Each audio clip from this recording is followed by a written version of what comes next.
ہمارے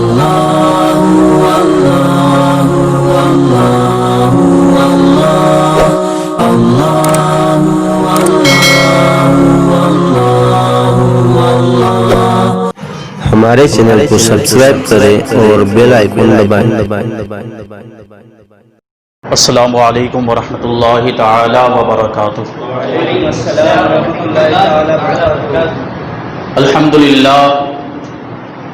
الحمد للہ رب العالمین والعاقبۃ للمتقین والصلاة والسلام علی سید الانبیاء والمرسلین وعلى آلہ واصحابہ اجمعین، اما بعد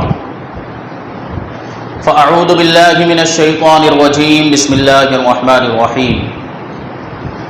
الا ان اولیاء اللہ لا خوف علیہم ولا هم يحزنون الذین آمنوا وكانوا يتقون۔ صدق اللہ مولانا العظیم وصدق رسولہ النبی الامین المتین الکریم، ونحن على ذلك لمن الشاهدين والشاكرين والذاكرين والحامدين والحمد لله رب العالمين۔ آئیے ہم اور آپ سب سے پہلے حضور سرور کائنات، فخر موجودات، باعث تخلیق کائنات احمد مجتبیٰ محمد مصطفیٰ صلی اللہ علیہ وسلم کی بارگاہ بے کس پناہ میں جھوم جھوم کر درود و سلام کا نذرانہ عقیدت پیش کریں اور پڑھیں اللہم صلی علی سیدنا و مولانا محمد معدن الجود والکرم وآلہ الکرام وابنہ الکریم وبارک وسلم صلاۃ و سلاما علیک یا رسول اللہ صلی اللہ تعالی علیہ وسلم۔ عزیزان ملت اسلامیہ، جیسا کہ آپ کو پہلے ہی معلوم ہو چکا ہے کہ ہماری آج کی یہ محفل حضور اشرف زمانہ تاریخ السلطنت حضرت سلطان مخدوم اشرف سمنانی رحمۃ اللہ تعالی علیہ کے نام سے منسوب ہے۔ سبحان اللہ، سبحان اللہ۔ آپ کی بارگاہ میں خراج عقیدت پیش کرنے کے لیے ہم لوگ یہاں پر حاضر آئے۔ آج 25 محرم الحرام شروع ہو چکی ہے ابھی مغرب بعد سے، قریب ہی میں حضور مخدوم پاک کا عرس ہے۔ اسی مناسبت سے عرس مخدوم پاک کی محفل کو ہم نے سجایا ہے، اور آج انشاءاللہ تبارک و تعالی حضرت کا تذکرہ کریں گے۔ حضور مخدوم پاک کی سیرت پاک کے ابتدائی حالات ہم لوگ سماعت کریں گے، اور اس طریقے سے آپ کی بارگاہ میں خراج عقیدت پیش کریں گے۔ اللہ تبارک و تعالی ہماری اس محفل کو اپنی بارگاہ میں قبول فرمائے، اور اس محفل کو آخرت میں ہمارے لیے ذریعہ نجات بنائے۔ 7ویں صدی ہجری میں ملک فارس کے قصبہ سمنان میں، جس سے حضور مخدوم پاک کو نسبت حاصل ہے، سمنانی کہا جاتا ہے، یہ ایک قصبہ ہے ملک فارس میں جو آج ایران میں موجود ہے۔ تو 7ویں صدی ہجری میں وہاں پر ایک بہت بڑی عظیم اسلامی سلطنت اور حکومت تھی، اور وہ حکومت بہت ہی عدل و انصاف والی حکومت تھی۔ اس حکومت میں پوری رعایا کے اندر عدل و انصاف قائم تھا، امن و سکون، اور ہر کوئی خوشحالی میں تھا۔ یہ انتہائی عدل و انصاف والی حکومت تھی، اور اس حکومت کی سب سے بڑی فضیلت یہ تھی کہ ان کا جو بادشاہ تھا وہ سادات گھرانے سے تعلق رکھتا تھا، سادات گھرانے سے تعلق رکھتا تھا، اور آل رسول تھا وہ بادشاہ۔ تو ظاہر سی بات ہے عدل و انصاف تو ہونے والا ہے، امن و سکون تو قائم ہونے ہی والا ہے، اور خوشحالی تو پھیلنے ہی والی ہے۔ یہ ایسی حکومت تھی، اور یہ جو خاندان تھا، جو سادات گھرانہ تھا، 6 پشتوں سے وہاں پر حکومت کرتا آ رہا تھا، اور موجودہ جو بادشاہ تھے، سلطان تھے، وہ سلطان ابراہیم رحمۃ اللہ تعالی علیہ، یہ مخدوم پاک کے والد ماجد ہے، کہتے ہیں سبحان اللہ۔ ان کی حکومت تھی، اور ظاہر سی بات ہے بادشاہ ہیں تو ہر قسم کا آرام مہیا ہے، آرام اور آسائش، راحت کا سارا سامان مہیا ہے، ساری دنیا کی نعمتیں موجود، مال و دولت موجود ہے، کسی چیز کی کمی نہیں ہے۔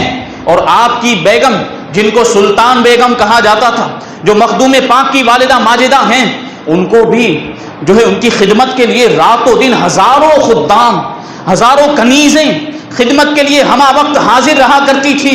ساری نعمتیں ان کے پاس بھی موجود، لیکن اس کے باوجود سلطان کا بھی معاملہ یہ تھا اور سلطانہ کا بھی معاملہ یہ تھا کہ بڑے غمگین رہا کرتے تھے اور بڑے فکر مند رہا کرتے تھے اور چہرے پر خوشی کے آثار نظر نہیں آتے۔ لوگوں نے بڑی کوششیں کی کہ خوشی کے آثار ظاہر ہو جائیں، جشن کا بھی اہتمام کیا، بڑے بڑے جو ہے کہ جشن منعقد کیے، لیکن اس کے باوجود یہ غم تھا کہ ختم ہونے کا نام ہی نہیں لے رہا تھا۔ یہ غم تھا اولاد نرینہ کا غم۔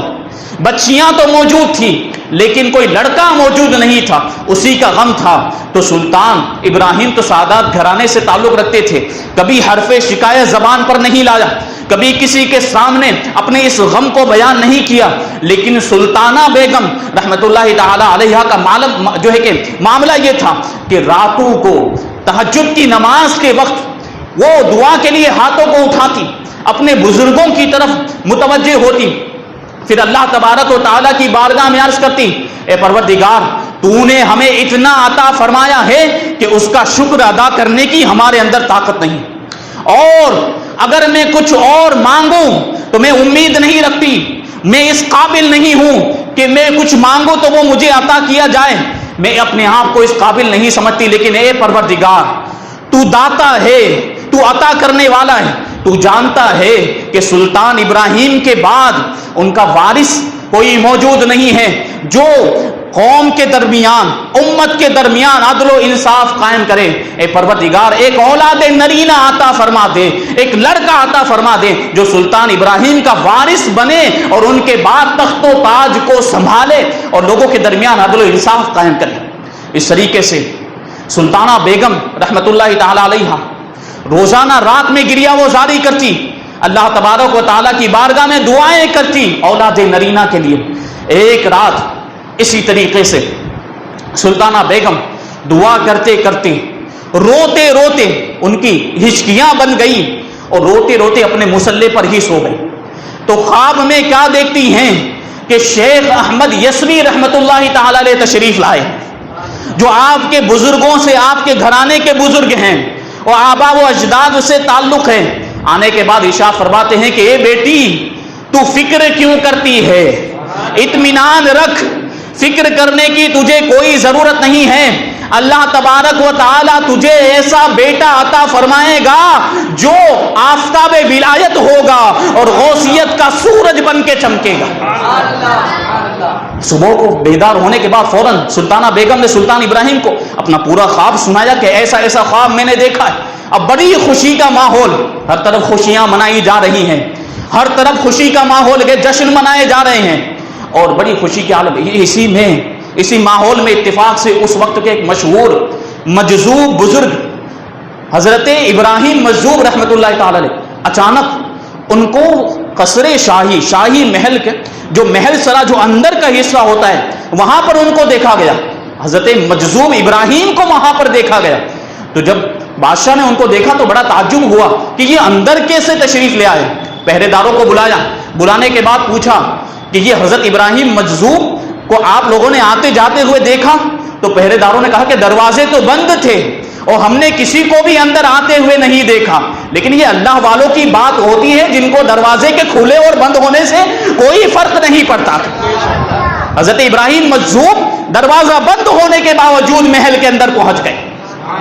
اب محل میں پہنچے اور جب سلطان نے حضرت ابراہیم مجذوب کو دیکھا تو بڑے ادب کے ساتھ پیش آیا اور صدر مقام پر جہاں پہ بادشاہ بیٹھا کرتا تھا وہاں پہ حضرت ابراہیم مجذوب کو بٹھایا، قدم بوسی کی، ادب کے ساتھ کھڑا ہو گیا۔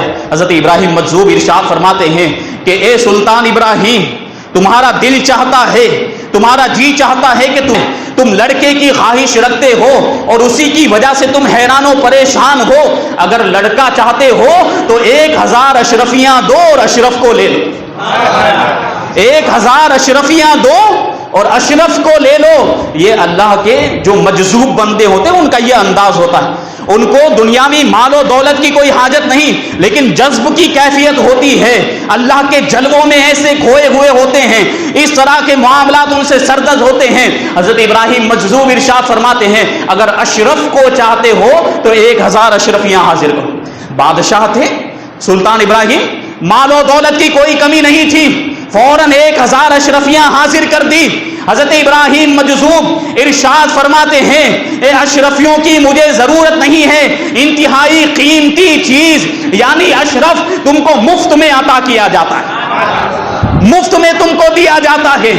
اب سلطان ابراہیم کی خوشیوں کا ٹھکانہ نہیں رہا. حضرت ابراہیم مجذوب کی طرف سے بھی خوشخبری مل گئی کہ اب یہ بیٹا پیدا ہونے والا ہے. چنانچہ چند دنوں کے بعد حضرت سلطانہ بیگم رحمۃ اللہ تعالی علیہا کے یہاں بڑے مبارک اور مسعود سعادت مند نیک بخت بڑے حسین و جمیل خوبصورت لڑکے کی ولادت ہوئی, اور حضرت شیخ احمد یسوی کی ہدایت کے مطابق اور حضرت ابراہیم مجذوب کے کہنے کے مطابق ان کا نام اشرف رکھا گیا. یہ ہمارے مخدوم پاک رحمۃ اللہ تعالی اس طریقے سے دنیا میں تشریف لائے. اب جب آپ کی ولادت ہوئی تو واپس حضرت ابراہیم مجذوب رحمۃ اللہ تعالی علیہ سلطان ابراہیم کے پاس تشریف لائے اور ارشاد فرمایا اے سلطان, آج ہماری خرید و فروخت کا معاملہ مکمل ہو گیا. 1000 اشرفیوں کی جو بات ہوئی تھی اس کے بدلے میں اشرف کا سودا طے پایا تھا, آج وہ اشرف تمہیں عطا کر دیا گیا. اب ہر طرف خوشی کا ماحول. جو شاہی مہمان خانہ تھا وہ ایک عرصے کے لیے سجا دیا گیا, اسے کھول دیا گیا. ایک عرصے تک لوگ اس میں آتے رہے اور دعوت کھاتے رہے, اور عید جیسا ماحول ہو گیا پورے سمنان کے اندر. راتوں کو روشنی کا انتظام کیا گیا, اس طریقے سے روشنی ہوئی کہ رات اور دن کا فرق ہی ختم ہو گیا. اس طریقے سے خوشیاں منائی گئی حضرت مخدوم پاک کی ولادت کے موقع پر. غالباً یہ 708 ہجری کا واقعہ ہے جب حضرت مخدوم پاک رضی اللہ تعالیٰ عنہ کی ولادت ہوئی. اب ماں باپ کو تو خوب امید تھی کہ ہمارا یہ جو بیٹا ہے بڑا ہو کر تخت و تاج کو سنبھالے گا, سلطنت کی باغ دوڑ اپنے ہاتھ میں لے لے گا. لیکن ادھر دوسری طرف حضرت مخدوم پاک کا معاملہ یہ تھا کہ تخت و تاج سے کوئی مطلب ہی نہیں تھا, بلکہ دنیا اور سامان دنیا سے نفرت کیا کرتے تھے. صرف بچپنے کے عالم میں بھی اپنے والدین کو سلام کرنے کے لیے اور دعا کروانے کے لیے اور خدمت کے لیے محل میں حاضر ہو جایا کرتے, ورنہ تو مسجد سے مدرسہ اور مدرسے سے مسجد, بس یہی آپ کا معمول تھا. اور اسی طریقے سے آپ کی زندگی گزر رہی تھی. مشہور یہ ہو گیا تھا کہ اگر کسی کو مخدوم پاک کو ڈھونڈنا ہوتا تو وہ مسجد میں تلاش کرتا, اگر آپ مسجد میں نہ ملتے تو مدرسے میں تلاش کرتا, تو وہاں ضرور مل جایا کرتے تھے. یہ شان تھی. بچپنے میں آپ کی پرورش شاہی خاندان میں ہوئی, بڑے ناز و نعم کے ساتھ آپ کی پرورش و تربیت ہوئی, اور جب آپ چلنے کے لائق ہو گئے اور بولنے کے لائق ہو گئے تو بڑے بڑے وقت کے علماء اور بڑے بڑے ائمہ کو آپ کی تعلیم و تربیت کے لیے متعین کیا گیا, مقرر کیا گیا. بڑے بڑے علماء کو محل کے اندر آپ کو پڑھانے کے لیے بلایا گیا, اور صرف 7 سال کی مختصر سی عمر کے اندر حضرت مخدوم پاک رحمت اللہ تعالی علیہ نے قرآن مجید 7 قراءتوں کے ساتھ حفظ کر لیا. 7 قراءتیں ہم جو قرآن پاک کی تلاوت کرتے ہیں یہ ایک قراءت ہے امام عاصم کی قراءت, لیکن مخدوم پاک کی شان دیکھیں کہ 7 قراءتوں کے ساتھ قرآن کو حفظ فرمایا گیا. بڑا مشکل ہوتا ہے ایک قراءت میں بھی قرآن پاک کو حفظ کرنا, لیکن مخدوم پاک نے تو 7 قراءتوں میں حفظ کر لیا. اب جو علوم و فنون اس وقت رائج تھے, سارے علوم و فنون کی آپ کو جو ہے کہ تعلیم دی گئی, اور 14 سال کی عمر کے اندر جتنے بھی علوم و کمالات تھے سب کو حاصل کرنے کے بعد آپ فارغ التحصیل ہو گئے. اور اب آپ کا معاملہ یہ تھا, آپ کے علم کا وہ شہرہ ہوا, وہ شہرت ہوئی کہ دور دراز علاقوں سے لوگ آپ کی خدمت میں حاضر ہوتے تھے, آپ کی شاگردی میں شامل ہونے کے لیے, شرف تلمذ حاصل کرنے کے لیے, آپ سے علمی استفادہ کرنے کے لیے دور دراز سے لوگ سمنان میں حاضر ہوا کرتے تھے. یہاں تک کہ آپ کا جو نام تھا اس وقت مولانا اشرف کے نام سے آپ مشہور ہو گئے. آج کے زمانے میں تو کسی کو بھی کوئی بھی بڑا لقب دے دیا جاتا ہے, علامہ سے نیچے تو بات ہی نہیں ہوتی, اور بڑے بڑے القابات دے دیے جاتے ہیں. لیکن اس زمانے میں مولانا کتنا بڑا لقب تھا آپ اس پر غور کریں. اس زمانے میں ملا جو ہوتے تھے وہ علم کے پہاڑ ہوا کرتے تھے. ملا علی قاری, ملا حسن، ملا جامی، ملا مبارک، یہ بڑے بڑے علم کے پہاڑ ہیں. یہ ملا اتنا بڑا لقب ہوا کرتا تھا. اب آپ غور کریں کہ اس اعتبار سے مولانا کتنا بڑا لقب ہوگا. اس زمانے کے لحاظ سے آپ غور کریں کہ اس وقت اس طریقے سے القاب نہیں دے دیے جاتے تھے، بڑے بڑے القاب. اس زمانے میں حضرت مخدوم پاک کو مولانا کہا جاتا تھا. دور دراز سے لوگ سفر کر کے آپ کی بارگاہ میں علم حاصل کرنے کے لیے حاضر ہوا کرتے تھے. لیکن ادھر مخدوم پاک رضی اللہ تعالیٰ عنہ کو دنیا اور سامان دنیا میں کوئی رغبت نہیں تھی. آپ کے والدین کی خواہش تھی کہ آپ بڑے ہونے کے بعد سلطنت کی باغ دوڑ سنبھالیں گے. لیکن مخدوم پاک کا عالم یہ تھا کہ درویشوں والی زندگی گزار رہے ہیں. آپ کا رجحان درویشی اور فقیری کی طرف تھا اور آپ پورا وقت اللہ کی عبادت میں اور ذکر و اذکار میں گزارا کرتے تھے. اور کیوں نہ ہو کہ خاندان تو سیدوں کا خاندان ہے، یہ گھرانہ تو نبی کا گھرانہ ہے. اور آپ کی والدہ ماجدہ جن کی گود میں آپ نے آنکھیں کھولی تھی، زمانے والے ان کو رابعہ ثانیہ کہا کرتے تھے. ان کی عبادت کا عالم یہ تھا کہ 5 وقت کی نماز تو درکنار، آپ کی تہجد کی نماز بھی نہیں چھوٹتی تھی. یہ آپ کی والدہ کی عبادت کا معاملہ ہے. تو پھر آپ مسجد سے کیسے باہر تشریف لاتے؟ چنانچہ آپ ہمیشہ مسجد میں رہتے، اللہ کی عبادت کیا کرتے تھے. یہ مخدوم پاک رضی اللہ تعالیٰ عنہ کی زندگی. جب آپ علوم سے فارغ ہو گئے تو مدرسہ بھی چھوٹ گیا. اب صرف مسجد ہی میں وقت گزرتا تھا. آپ کی فراغت کے 1 سال کے بعد ہی یعنی دوسرے ہی سال آپ کے والد ماجد سلطان ابراہیم کا انتقال ہو گیا.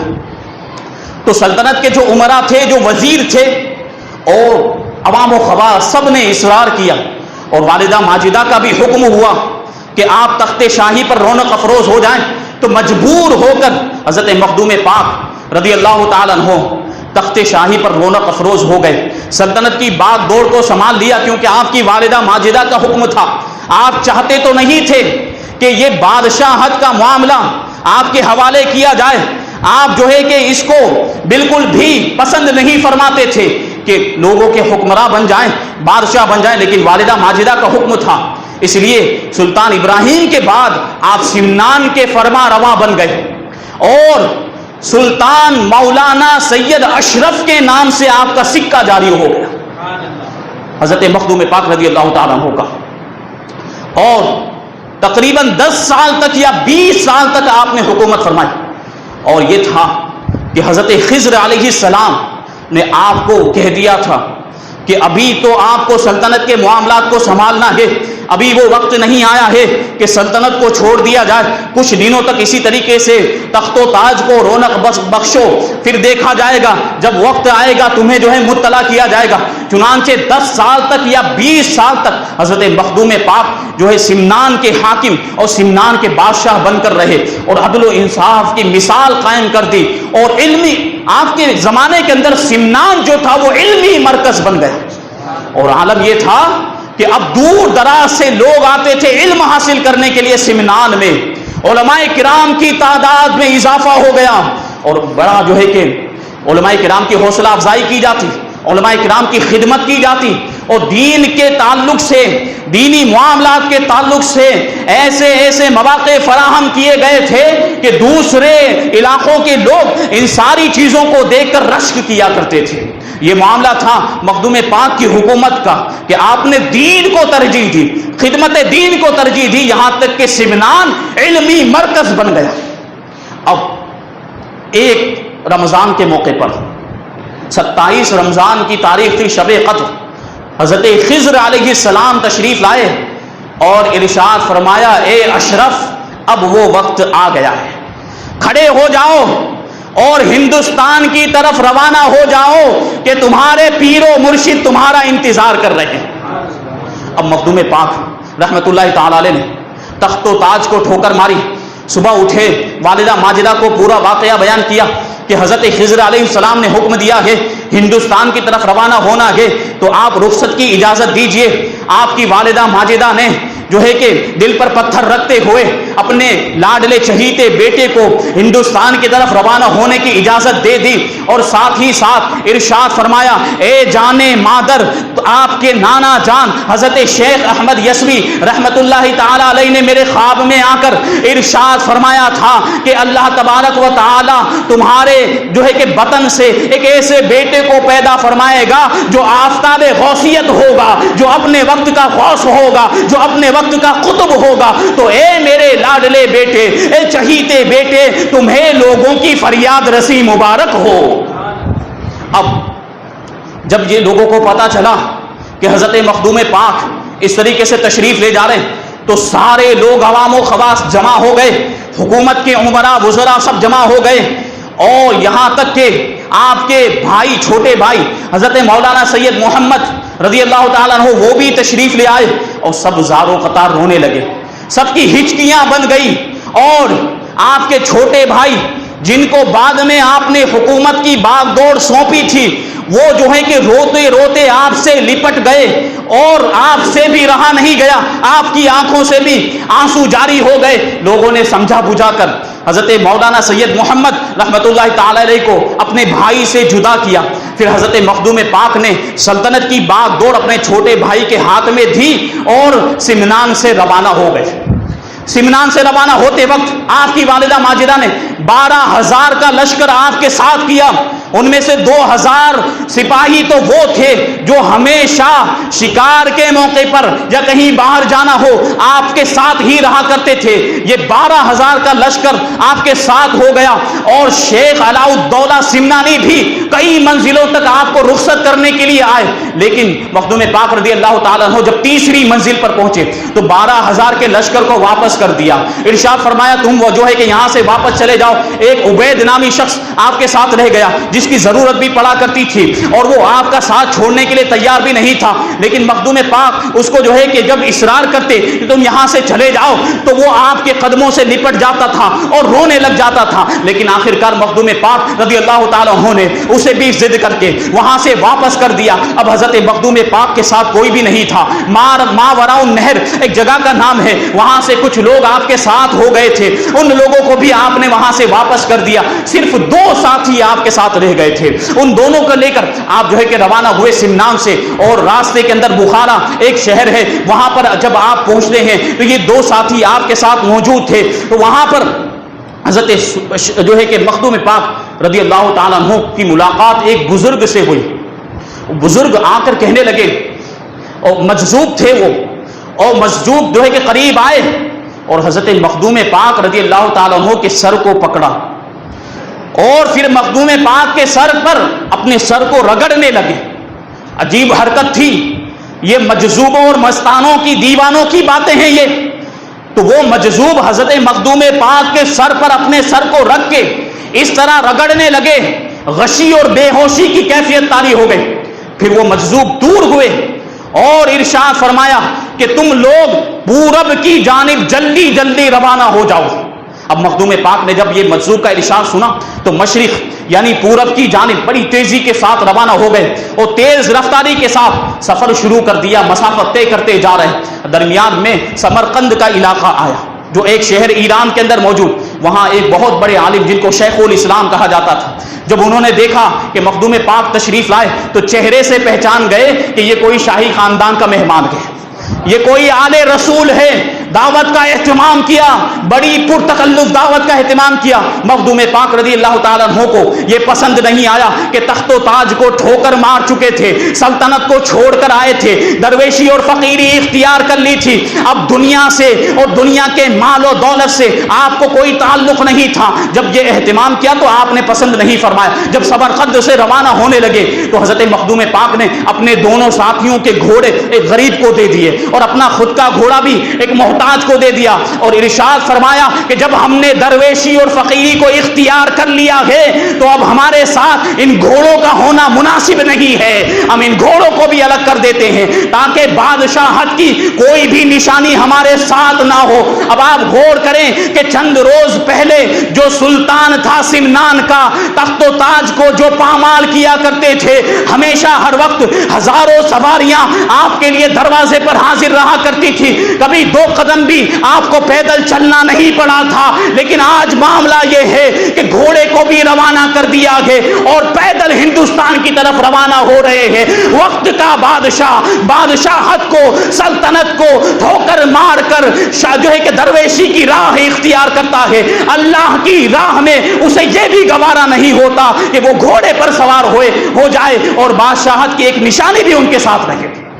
اس طریقے سے مخدوم پاک اپنے دونوں ساتھیوں کو لے کر روانہ ہوئے، راستے میں ایک گاؤں میں رات گزارنے کے لیے ٹھہرے تو چونکہ سفر کی تھکان تھی، بڑی گہری نیند آئی۔ رات کو آپ کی آنکھ کھلی تو کیا دیکھتے ہیں کہ آپ کے دونوں ساتھی سو رہے ہیں۔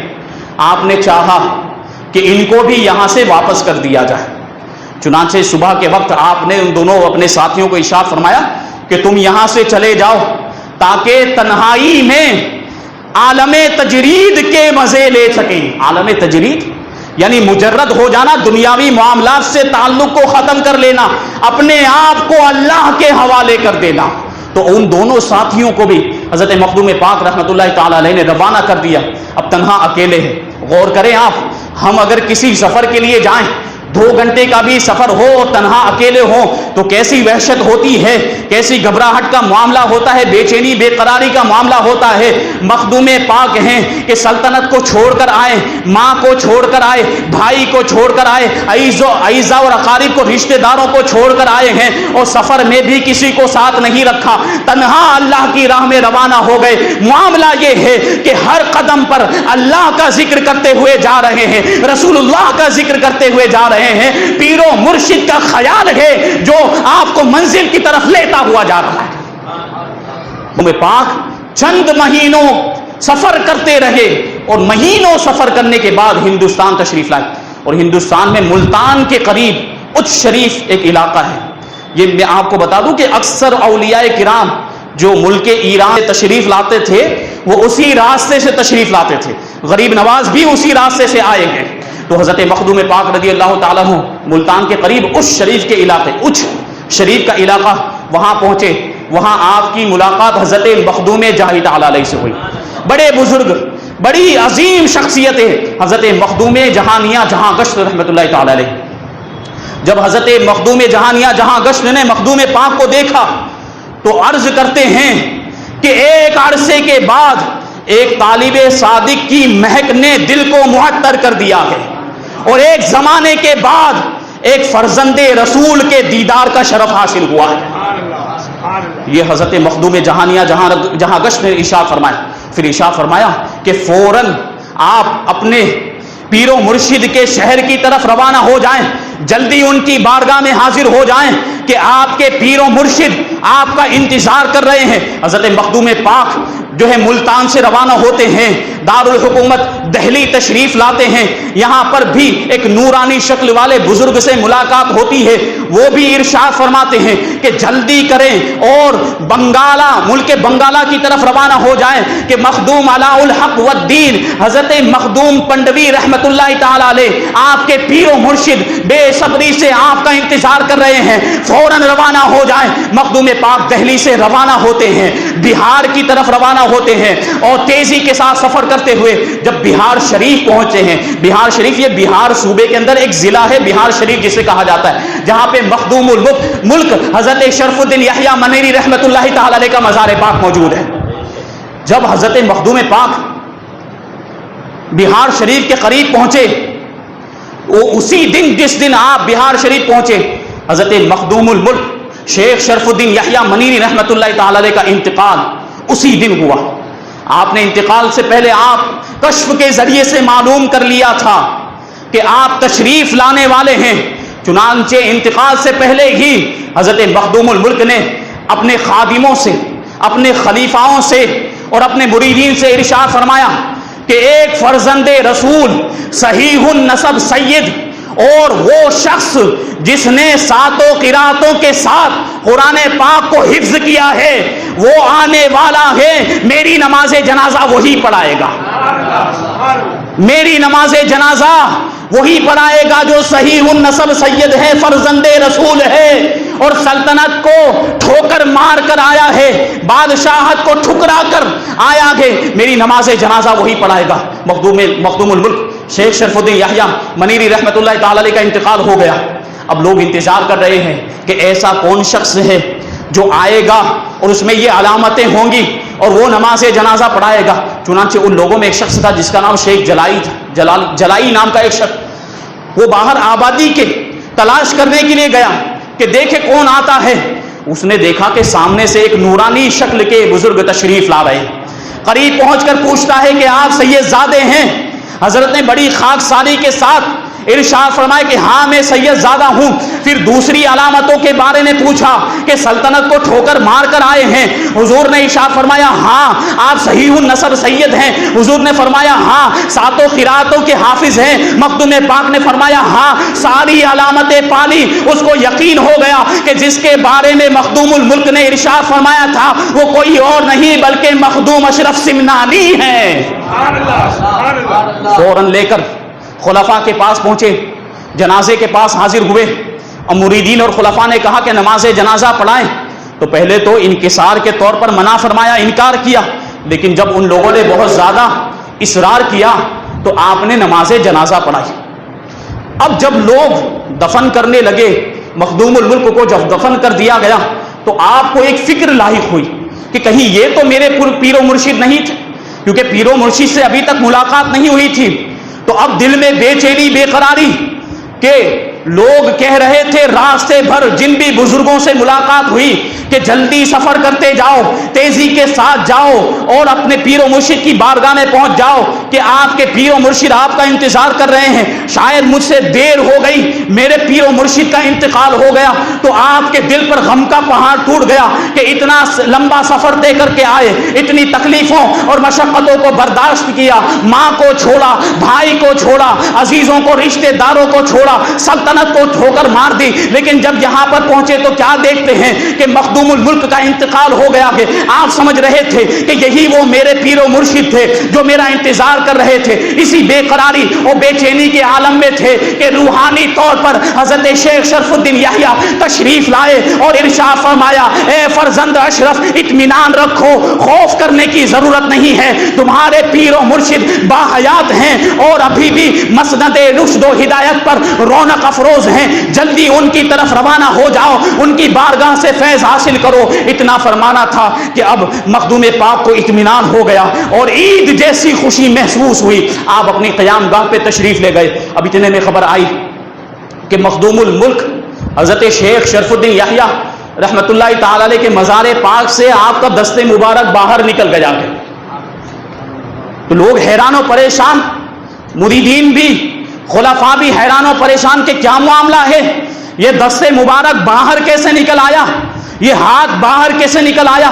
لوگوں نے مشورہ دیا کہ وہ مخدوم پاک جو سمنان سے آئے ان کے پاس جا کے مشورہ کرتے ہیں۔ لوگ پہنچے، کہنے لگے حضرت مخدوم الملک کا دست مبارک قبر مبارک سے باہر آ گیا ہے، آپ دیکھ لیں چل کر کہ کیا معاملہ ہے۔ حضرت مخدوم پاک رحمت اللہ تعالی علیہ حضرت مخدوم الملک کی قبر مبارک کے پاس پہنچے تو ماجرا کیا ہے کہ واقعی دست مبارک مزار پاک سے باہر نکلا ہوا، مراقبہ فرمایا اور اس کے ذریعے سے حال معلوم کیا، پھر ارشاد فرمایا کہ مخدوم الملک نے تم لوگوں کو وصیت کی تھی کہ وہ ٹوپی جو مردان غیب نے، رجال الغیب نے ان کو عطا کی تھی، اس کے تعلق سے مخدوم الملک نے تم کو وصیت کی تھی کہ جب میرا انتقال ہو جائے تو یہ ٹوپی میری قبر میں رکھ دینا۔ تم اس ٹوپی کو رکھنا بھول گئے ہو۔ سب نے اعتراف کیا کہ ٹھیک بات ہے، ہم اس ٹوپی کو رکھنا بھول گئے۔ وہ ٹوپی لائی گئی، اس کو حضرت مخدوم الملک کے دست مبارک میں رکھا گیا، فوراً وہ ہاتھ قبر شریف کے اندر چلا گیا۔ اب وہ رات مخدوم پاک نے حضرت مخدوم الملک شیخ شرف الدین یحییٰ منیری رحمت اللہ تعالی علیہ کے مزار کے پاس گزاری، مراقبہ کیا اور پوری رات حضرت مخدوم الملک آپ کو مکتوبات پڑھاتے رہے، روحانی فیوز و برکات سے مالا مال کرتے رہے، روحانی نعمتیں عطا فرمائی۔ جب صبح ہوئی تو مخدوم الملک نے ارشاد فرمایا کہ ہمارا جو خرقہ ہے وہ ان لوگوں سے لے لینا، کہ وہ تمہاری امانت ہے، تم اس کے حقدار ہو۔ اب صبح ہوئی تو مخدوم پاک نے کہا کہ حضرت مخدوم یحییٰ منیری نے ارشاد فرمایا ہے کہ آپ کا جبہ مبارک مجھے دے دیا جائے، خرقہ مبارکہ مجھے دے دیا جائے۔ اب لوگوں کو تعامل ہوا، ان کو ہچکچاہٹ ہوئی کہ یہ باہر سے آنے والا شخص جو سمنان سے آیا ہے اس کو جبہ دے دیا جائے، ہم کئی سالوں سے یہاں حضرت کی خدمت کر رہے تھے، ہم اس جو ہے کہ خرقہ مبارک کے زیادہ حقدار ہیں، ہمیں وہ جو ہے کہ خرقہ ملنا چاہیے، وہ جبہ ملنا چاہیے۔ جب یہ باتیں ہوئیں تو مخدوم پاک نے ارشاد فرمایا کہ فیصلہ اب بھی ہو جائے گا، اس خرقہ مبارک کو لا کر مزار پاک پر رکھ دیا جائے، جس کے نصیب میں ہوگا وہ اٹھا لے گا۔ چنانچہ خرقہ مبارک لایا گیا، حضرت مخدوم الملک کے مزار مبارک پر رکھ دیا گیا۔ اب مریدین اور خلفاء یکے بعد دیگریں آنے لگے، اس جبے کو اٹھانے کی کوشش کرنے لگے۔ کپڑے کا بنا ہوا ہے، دھاگے کا بنا ہوا ہے، لیکن اس کے باوجود اٹھانے کی کوشش کر رہے، کوئی اٹھا نہیں پا رہا ہے۔ وہ پہاڑ کی طرح ان کے لیے وزنی ہو گیا تھا، ان میں سے کوئی بھی نہیں اٹھا پایا۔ لیکن جب مخدوم پاک نے اٹھایا تو پھول کی طرح ہلکا ہو گیا۔ اٹھا کر مخدوم پاک نے اس خرقہ مبارک کو سینے سے لگا لیا۔ نعرہ رسالت، الف مخدوم اشرف جہانگیر سمنانی، فیضان حضور اشرف الفقہا۔ اب راستے میں واپس ہوتے وقت بڑی دلچسپ بات ہے، مخدوم پاک رضی اللہ تعالیٰ عنہ نے اس جبہ مبارک کو، خرقہ مبارکہ کو زیب تن فرمایا تو بالکل فٹ آ گیا، گویا کہ آپ کے لیے ہی بنایا گیا تھا۔ مخدوم پاک پہلی مرتبہ تشریف لائے تھے، ٹیلر نے، درزی نے آپ کا ناپ لے کر نہیں بنایا تھا، وہ جبہ تو پہلے سے موجود تھا، مخدوم الملک پہنا کرتے تھے۔ لیکن یہ بزرگوں کی بات ہے، اولیاء کرام کی بات ہے، ناپ میں فرق ہو سکتا ہے، لیکن جب مخدوم الملک نے مخدوم پاک کو وہ جبہ عطا فرمایا، ہو سکتا ہے چھوٹا بڑا ہو، لیکن جب مخدوم پاک نے زیب تن فرمایا تو ایسا محسوس ہوا کہ آپ ہی کے لیے بنایا گیا، پہلے سے ناپ لے کر بنایا گیا۔ اس کو پہننے کے بعد ایک وجد کی کیفیت مخدوم پاک رضی اللہ تعالیٰ عنہ پہ طاری ہو گئی۔ اب آپ وہاں سے روانہ ہوئے، اور روانہ ہونے کے بعد وہاں بنگال میں پنڈوا شریف، جہاں پہ حضرت مخدوم علاء الحق والدین رحمت اللہ تعالی علیہ، جو حضرت مخدوم پاک کے پیر و مرشد ہیں، وہاں قریب پہنچے تو آپ کو 70 مرتبہ حضرت خضر علیہ السلام نے مخدوم پاک کے آنے کی بشارت دی تھی کہ آپ کی بارگاہ میں ایک مرید کامل آنے والا ہے۔ ہم پیر کامل ڈھونڈتے ہیں، یہاں مرید کامل کے بارے میں کہہ رہے ہیں، پیر و مرشد سے کہا جا رہا ہے، وہ کہنے والا کون ہے؟ حضرت خضر علیہ السلام۔ 70 مرتبہ آپ نے حضرت مخدوم پاک کے آنے کی خبر دی تھی۔ حضرت مخدوم علاء الحق والدین پنڈوی رحمت اللہ تعالی علیہ 2 سال سے مخدوم پاک کا انتظار کر رہے تھے۔ جب آپ قریب پہنچے، آپ نے مریدوں سے ارشاد فرمایا کہ جس کا ہم 2 برس سے انتظار کر رہے تھے وہ آنے والا ہے، اس کے استقبال کا انتظام کیا جائے، سواری تیار کی جائے۔ سواری پر ایک محافہ جو رکھا جاتا ہے، اس پر تشریف رکھتے ہیں، وہ محافہ سواری پر رکھا گیا جو حضرت مخدوم علاء الحق والدین کو شیخ اخی سراج الدین سے ملا تھا۔ ایک دوسری سواری بھی تیار کی، دونوں سواریوں کو لے کر حضرت مخدوم علاء الحق پنڈوی رحمت اللہ تعالی علیہ آبادی سے باہر تشریف لائے۔ جب لوگوں کو پتا چلا کہ کسی بزرگ ہستی کا استقبال کرنے کے لیے تشریف لے جا رہے ہیں تو ہر عام و خاص جس کو بھی پتا چلا سب جمع ہو گئے، ایک عظیم جو ہے کہ مجمع جمع ہو گیا، جمع غفیر ہو گیا۔ سب لوگ انتظار کر رہے ہیں کہ کون آ رہا ہے، کس کے انتظار میں حضرت نے اتنا اہتمام فرمایا، سواریوں کا انتظام کیا ہے۔ سامنے سے دھول نظر آئی کہ قافلہ آ رہا ہے، حضرت نے خادم بھیجا کہ جا کر دیکھو کون آئے ہیں۔ خادم نے آ کر کہا کہ سمنان کے ایک شخص آئے ہیں جو بڑے نورانی چہرے والے ہیں، اور انہوں نے اپنا نام اشرف بتایا کہ حضرت مخدوم علاء الحق چند قدم آگے بڑھے تھے کہ مخدوم پاک رضی اللہ تعالیٰ عنہ دوڑتے ہوئے آئے اور اپنے سر کو مخدوم علاء الحق بندوی رحمت اللہ تعالیٰ علیہ کے قدموں میں رکھ دیا. اب مخدوم علاء الحق نے ارشاد فرمایا کہ سواری آپ کے لیے ہے، سوار ہو جائیں. تو ارشاد فرماتے ہیں مخدوم پاک ادب دیکھیں پیر و مرشد کا، ابھی مرید نہیں بنے ہیں، مرید بننے کے لیے حاضر ہوئے ہیں. ارشاد فرماتے ہیں کہ حضرت جو ہے کہ آپ بھی سواری پر سوار ہو جائیں اور آپ کے ساتھ میں بھی سوار ہو جاؤں، یہ مناسب نہیں ہے، یہ ادب کے خلاف ہے، فقیر تو پیدل ہی چلے گا. لیکن جب ارشاد فرمایا حکم دیا تو آپ سوار ہو گئے. لیکن جب پنڈوا کے قریب پہنچے تو حضرت مخدوم پاک جو ہے کہ گھوڑے سے کود پڑے اور پھر عرض کیا کہ اب میں اور سواری پر سوار نہیں ہو سکتا، اب میں اور گھوڑے پر سوار نہیں ہو سکتا. سب وہاں پر جتنے بھی حاضرین تھے سب حیران و پریشان کہ یہ مخدوم یہ کون آنے والا شخص ہے کہ جس کے استقبال کا ایسا اہتمام ہو رہا ہے.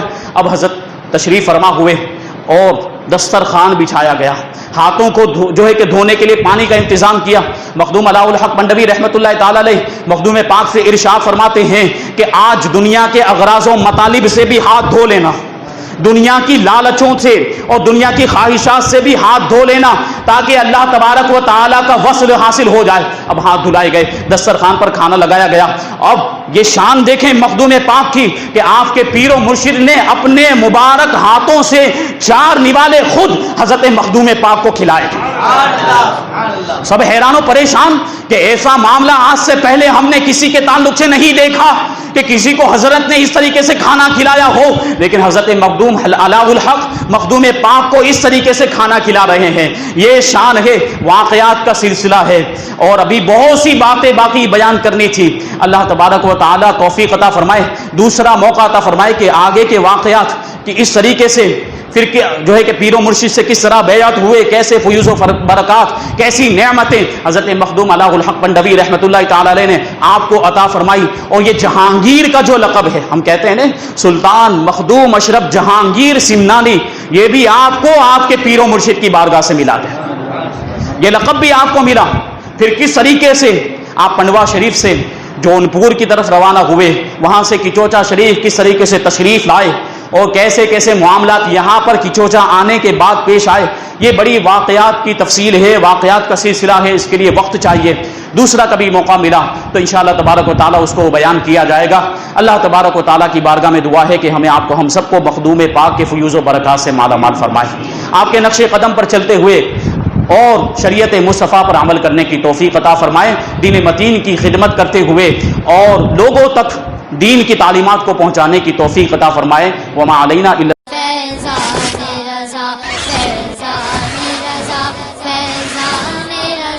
ہم پر ہو سکتا